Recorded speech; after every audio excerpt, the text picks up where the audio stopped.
ஓம்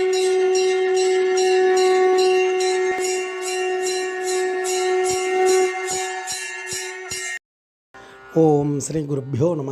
ஓம் come கணபதையே நம. நம்ம ஸ்ரீநிகேதன் வலைதளம் வாயிலாக முருகப்பெருமானுடைய சஹஸ்ரநாமத்திலிருந்து தினமும் ஒரு நாமாவளியை செஞ்சு சென்றிருக்கோம். இன்றைய தினம் 824வது நாமாவளியாக ஓம் விஜ்வராய நமஹ.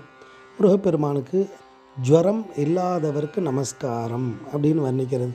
அதாவது தாபம் இல்லாதவருக்கு நமஸ்காரம். அதனுடைய அர்த்தம், இன்னொரு அர்த்தம், வெப்பத்தை தணிப்பவருக்கு நமஸ்காரம்னு அர்த்தம். அப்படி இறைவன் தான் எல்லா வெப்பத்தையும் தணிக்கக்கூடியவர்.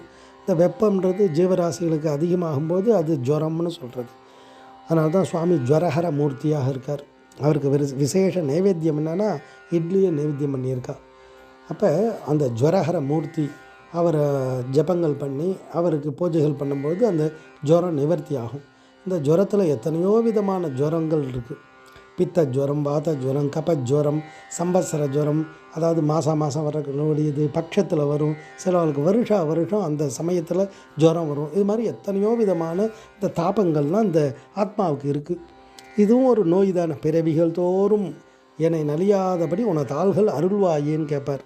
ஏன்னா இந்த ஜுவரம், சரீர உபாதை, பிணின்றது பல்வேறு விதமாக வந்துட்டே இருக்கும்.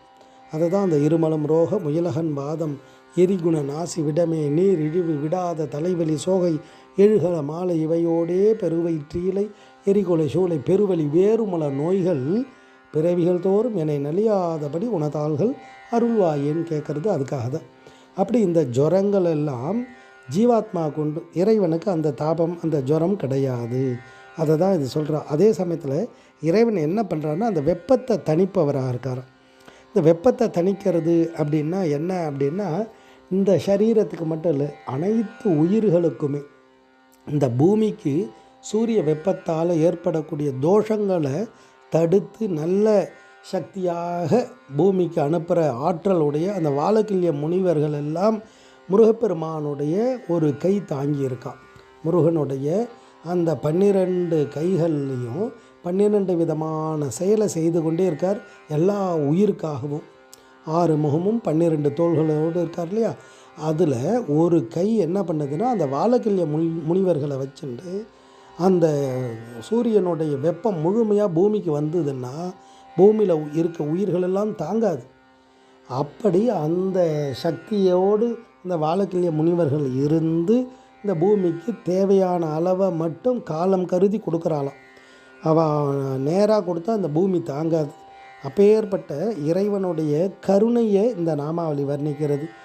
அப்போ தாபம் இல்லாதவராக குமார பரமேஸ்வரனை இந்த நாமாவளி வர்ணிக்கிறது. இந்த ஜுரத்தை போக்குபவராகவும் அந்த தாபத்தை போக்கக்கூடிய பெரும் சக்தியாகவும் அவரே இருக்கார்ன்றதையும் இந்த தத்துவார்த்தமான நாமாவளி வர்ணிக்கிறது. ஓம் விஜ்வராய நமஹ. ஸ்ரீ குருப்பியோ நமஹ. ஓம் சும் சுப்பிரமணியாய நமஹ.